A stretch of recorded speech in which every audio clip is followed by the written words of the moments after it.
po yung ginagawa kong pagkain ni Opa.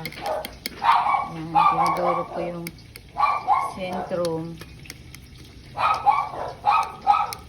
Tapos ito, liver spread. Saka ito. Yan. Chicken din pala. Saka egg. Egg yolk. Yan yung kinakain niya. Dinuduro po ito eh. Kaya nakaka-recover si Opa. Umaga, hapon. Pero sa hapon, wala na egg yolk. Plain na lang. Hindi pa siya nakakatayo. Natutumba-tumba. Hindi nakakalakad. Yan ang pagkain ni Opa sa distemper niya.